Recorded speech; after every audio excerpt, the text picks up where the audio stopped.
नमस्कार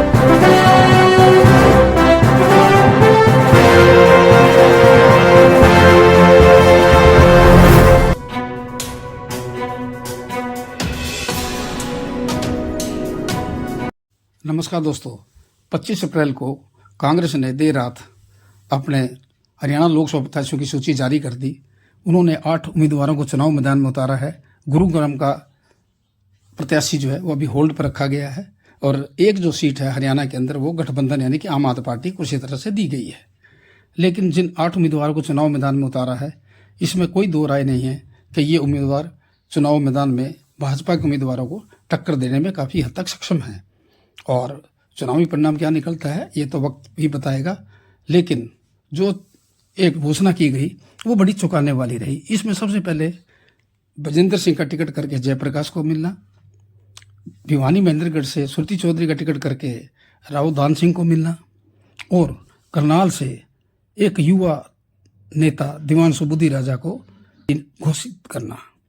अब सवाल उठता है कि काफ़ी चर्चा थी कि बजेंद्र सिंह जो भाजपा छोड़कर हिसार में कांग्रेस में शामिल हुए थे और ये समझा जा रहा था कि हिसार से वही प्रत्याशी होंगे और वीरेंद्र सिंह के हाईकमान से मुलाकात करना और अपने बेटे के टिकट के बारे में पैरवी करना काम नहीं आया और जो फीडबैक गया उसमें विजेंद्र सिंह खरे नहीं उतरे।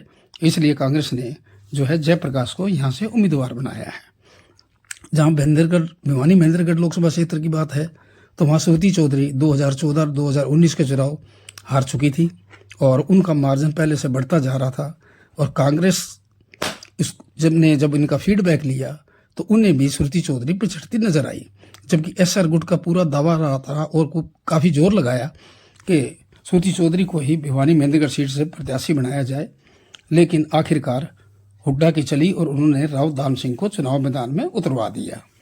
अब बात करते हैं हम करनाल से नए उम्मीदवार दिवानसु बुद्धि राजा की।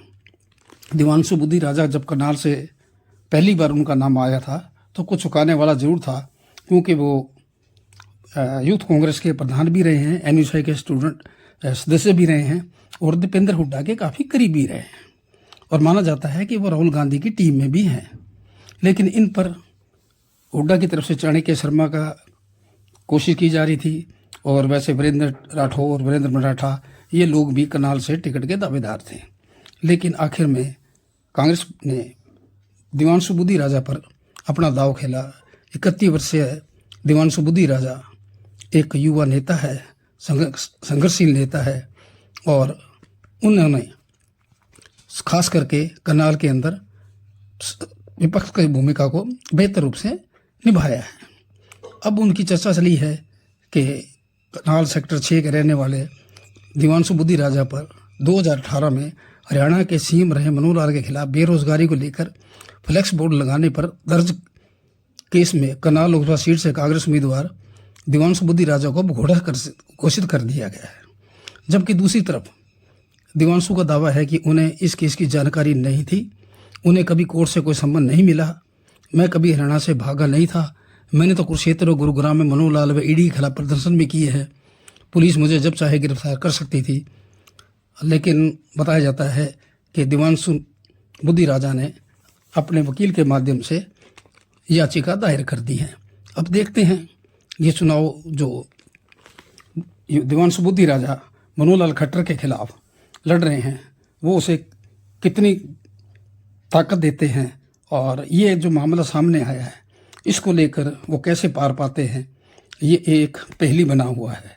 लेकिन इसमें दो राय नहीं है कि कांग्रेस ने मनोहर लाल खट्टर के खिलाफ ही पंजाबी युवा उम्मीदवार चुनाव मैदान में उतारा है और युवाओं में उनकी काफ़ी पकड़ है और संगठन में भी उन्होंने काफ़ी हद तक अच्छा काम किया है। ऐसे में ये चुनाव भी मनोहर लाल खट्टर के लिए आसान तो नहीं है, रोचक जरूर बन गया है। अपने सहयोगी सागर व संजीव मेहता के साथ राज कटारिया हिसार।